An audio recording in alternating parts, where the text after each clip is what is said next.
కిషన్ రెడ్డి గారు, మీరు సోనియా గాంధీ గారికి తెలంగాణ 2 సంవత్సరాల పాలనలో ఇచ్చినటువంటి గ్యారెంటీల గురించి, హామీల గురించి, అలాగే రేవంత్ రెడ్డి గారు ఇచ్చినటువంటి విజన్ డాక్యుమెంట్ గురించి మీరు మాట్లాడుతూ ఇక్కడ ఇచ్చినటువంటి గ్యారెంటీల గురించి ఎందుకు అడగలేదని అడుగుతున్నారు. ఈ రోజు కిషన్ రెడ్డి గారు చాలా రోజుల తర్వాత ఒక ఓపెన్ లెటర్ రాయడం, ఈ మధ్య కాలంలోనే పార్లమెంట్లో నరేందర్ మోడీ గారు గ్రామ పంచాయతీ ఎన్నికల అయిపోయిన తర్వాత నరేందర్ మోడీ గారు తెలంగాణలో ఉన్నటువంటి బీజేపీ ఎంపీలను పిలిచి చివాట్లు పెట్టినటువంటి విషయాన్ని మనం గమనించినాము. కిషన్ రెడ్డి గారిని రాష్ట్ర అధ్యక్షుడిగా, కిషన్ రెడ్డి గారిని ఒక కేబినెట్ మినిస్టర్గా ఈ రాష్ట్రంలో బీజేపీ ఈ పరిస్థితిలో ఉండడానికి కారణం అనే విషయాన్ని కూడా నరేందర్ మోడీ గారు గమనించారు. ఇప్పుడేదో కరెక్ట్ చేద్దామని, ఇప్పుడేదో రాజకీయాలల్లో ఈయన క్రియాశీలకంగా బీజేపీలో ఇటువంటి ఓపెన్ లెటర్స్ రాసి నరేందర్ మోడీ గారిని ప్రసన్నం చేసుకోవాల్సిన పనులు పడ్డట్టు. తెలంగాణ ప్రజలు వాస్తవంగా బీజేపీని గత 10 సంవత్సరాలలో బీఆర్ఎస్ దోచుకుంటున్న సమయంలో ఏ రోజు ఒక్కరోజైనా మీరు ఓపెన్ లెటర్ ఇక్కడ జరుగుతున్నటువంటి దారుణాలు, ఇక్కడ జరుగుతున్నటువంటి కాళేశ్వరం లాంటి ప్రాజెక్టులలో స్కాముల గురించి కానీ, ఇక్కడ తెలంగాణ సొమ్మును దోచుకుంటున్న విధానం గురించి కానీ ఏ రోజు కూడా లెటర్ రాయని కిషన్ రెడ్డి గారు అప్పుడు కూడా కేబినెట్ మినిస్టర్గా ఉండే.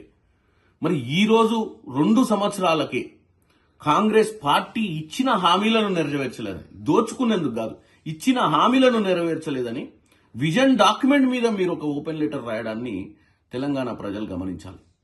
నిజంగానే కిషన్ రెడ్డి గారికి చిత్తశుద్ధి ఉండుంటే, బీజేపీకి ఏమాత్రం తెలంగాణ ప్రజల ప్రేమ ఉంటే, గతంలో 10 సంవత్సరాలలో మిగులు రాష్ట్రం నుంచి అప్పుల రాష్ట్ర దిశగా పోతున్నటువంటి తెలంగాణను కాపాడే ప్రయత్నం చేద్దరు. ఆ రోజే సిబిఐ, ఈడీ, ఇన్కమ్ ట్యాక్స్ లాంటి వాళ్ళను ఉపయోగించి అది దోచుకోకుండా ఈరోజు కల్వకుంట్ల కుటుంబం వేల కోట్లకు పడగెత్తడానికి కారణాలు, అటువంటి జరగకుండా ఆపే ప్రయత్నం కిషన్ రెడ్డి గారు చేసే అటువంటి పరిస్థితి ఉండే, కానీ చేయలే.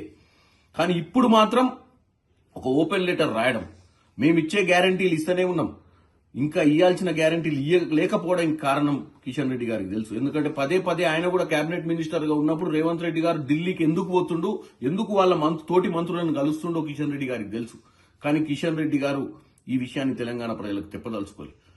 RRR, metro, Musi regeneration, integrated schools, ఇటువంటి సమస్యల మీద పోరాటం చేస్తున్నాం. ఇచ్చిన హామీలనే కాదు, ఇవ్వని హామీలను కూడా, విభజనలో ఉన్నటువంటి పెండింగ్ హామీలను కూడా నెరవేర్చే ప్రయత్నంలో రేవంత్ రెడ్డి గారు ఉన్నారు తప్ప, రేవంత్ రెడ్డి గారు ఇవాళ తెలంగాణ రైజింగ్ సమిట్ పెట్టింది మన భవిష్యత్ కోసం, మన భవిష్యత్తులో మన పిల్లలకు ఉద్యోగాలు రావాలని, మన భవిష్యత్తులో హైదరాబాద్ నగరాన్ని ప్రపంచ ప్రఖ్యాతి నగరంగా తీర్చిదిద్దాలన్న ఆలోచనే తప్ప, మీరు కేవలం నరేందర్ మోడీ గారు పెట్టిన చివాట్లతోటి మీరు ఈ ఓపెన్ లెటర్ రాసి మంచి పేరు తెచ్చుకోవాలని చూడటం కాదు. మీరు వాస్తవాలు చెప్పండి తెలంగాణ ప్రజలకు. మిగులు రాష్ట్రం ఉన్న రాష్ట్రం, అప్పుల రాష్ట్రం ఏ హయాంలో జరిగింది, మరి ఆ రోజు ఎందుకు రాయలేదని చెప్పాల్సిన అవసరం కిషన్ రెడ్డి గారికి ఉంది. కిషన్ రెడ్డి గారు ఇంకా కూడా మీరు ఈ రాష్ట్రంలో, ఎందుకంటే ఇప్పుడు జూబ్లీహిల్స్ ఎన్నికలలో 3వ స్థానం వచ్చింది మీకు, మీరు కేవలం 8 స్థానాలు ఇవాళ పార్లమెంట్లో గెలుచుకున్నాక ఈ 2 ఏళ్లలో రాష్ట్రం కోసం మీరు ఏ నిధుల కోసం మీరు పోరాటం చేస్తున్నారో తెలంగాణ ప్రజలకు ఓపెన్ లెటర్లో రాయండి. మూసీ ప్రక్షాళన కోసం మీరు ఏమైనా నిధుల కోసం పోరాటం చేస్తుర్రా? RRR నిధుల కోసం మీరు పోరాటం చేస్తుర్రా?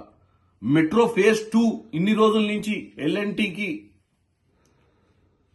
సరి అయిన పొంతన లేకపోవడం, ఎల్ఎన్టీ ఫేజ్ 2 కోసం ఒప్పుకోకపోతే చర్చలు మీరు చేసిర్రా? ఏ రోజు కూడా మీరు ఈ రాష్ట్ర భవిష్యత్ కోసం, రాష్ట్ర ప్రజల కోసం మీరు ఆలోచించిన పరిస్థితులు కనపడలేదు.